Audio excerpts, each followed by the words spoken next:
பாருங்கள், இது மாதிரி கிறிஸ்பியான ஒரு கோதுமை தோசை நீங்கள் சாப்பிட்ருக்க மாட்டீங்க.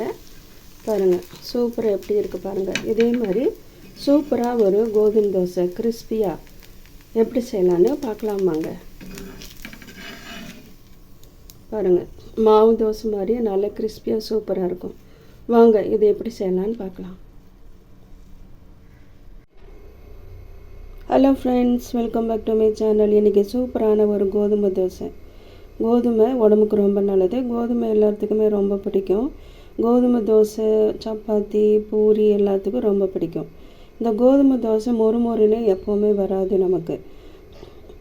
இப்போ அந்த கோதுமை தோசையை மொறுமொறுன்னு சூப்பராக எப்படி செய்யலான்றதை பார்க்கலாம்.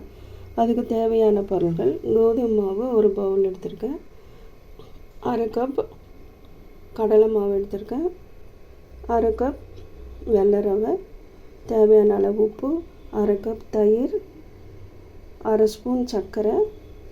இப்போது இது எல்லாத்தையும் நம்ம ஒரு மிக்ஸி ஜாரில் போட்டு நைஸாக அரைச்சி எடுத்துகிட்டு வந்துடணும். இப்போ நைஸாக அரைச்சி எடுத்துகிட்டு வந்துடலாம். அப்புறமா கோதுமை தோசை நீங்கள் சுட்டு பாருங்கள், மொறுமொறுன்னு சூப்பராக அவ்வளோ கிறிஸ்பியாக வரும். இப்போ அதை ரெடி பண்ணிடலாம் வாங்க. மிக்ஸி ஜாரில் நான் எல்லாத்தையும் போட்டு நைஸாக அரைச்சி எடுத்துகிட்டு வர போகிறேன். இங்கே பாருங்கள், மிக்ஸி ஜாரில் போட்டு நல்லா அரைச்சாச்சு. அரைச்சி இது மாதிரி தண்ணியாக தோசை ஊற்றுற பதத்துக்கு இது மாதிரி ஒரு பவுலில் ஊற்றிடுங்க. ஊற்றி இது ரெடி பண்ணிடுங்க. இப்போ தோசை ஊற்ற ஆரம்பிச்சிடலாம். சூப்பராக இருக்கும் இந்த தோசை. நீங்கள் ஒன் டைம் செஞ்சு பாருங்கள். இதில் ரவை சர்க்கரை போட்டதுனால உங்களுக்கு கிறிஸ்பியாக நல்லா மொறுன்னு வரும். இப்போ பாருங்கள், ஸ்டவ் பற்ற வச்சு ஒரு தோசைக்கல் வச்சுருக்கேன். இப்போ தோசை ஊற்ற ஆரம்பிச்சிடலாம்.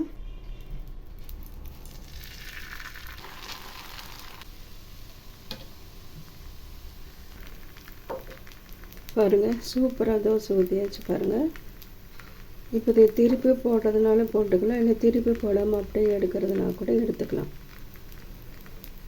சைடெல்லாம் பாருங்கள் ப்ரௌன் கலரில் நல்லா கிறிஸ்பியாக வருது பாருங்கள்.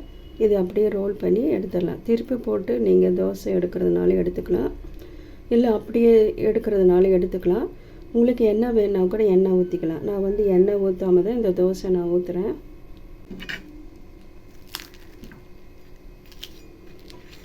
பாருங்கள், இந்த தோசை அவ்வளோ கிறிஸ்பியாக இருக்குது பாருங்கள். கோதுமை தோசை எப்போவுமே நம்ம மாவு ஊற்றும் போது இவ்வளோ கிறிஸ்பியாக வராது. இப்போ பாருங்கள் எவ்வளோ கிறிஸ்பியாக இருக்குது பாருங்கள். பாருங்கள், தோசை ரோல் பண்ணியாச்சு. பாருங்கள் எவ்வளோ கிறிஸ்பியாக இருக்குது பாருங்கள்.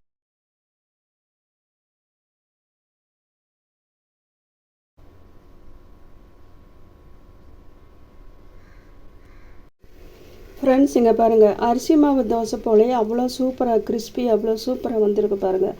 நீங்களும் வீட்டில் இதே மாதிரி ரெசிபி யூஸ் பண்ணி வீட்டில் நீங்கள் தோசை செஞ்சு பாருங்கள் ஃப்ரெண்ட்ஸ். வீட்டில் இட்லி மாவு இல்லாத சமயத்தில் இது மாதிரி ஒரு தோசை சீக்கிரமாக சூப்பராக செஞ்சிடலாம். கிறிஸ்பியாக இருக்கும், அவ்வளோ டேஸ்ட்டாக இருக்கும். இதுக்கு தொட்டு சாப்பிட காரமாக ஏதாவது சட்னி நீங்கள் ரெடி பண்ணிக்கலாம். நான் இன்றைக்கி புதினா சட்னி, வேர்க்கடலை சட்னி தான் எடுத்திருக்கேன். இந்த ரெசிபி உங்களுக்கு பிடிச்சிருக்குன்னு நினைக்கிறேன். பிடிச்சிருந்தால் லைக் பண்ணி, ஷேர் பண்ணி, சப்போர்ட் பண்ணி, சப்ஸ்கிரைப் பண்ணுங்கள்.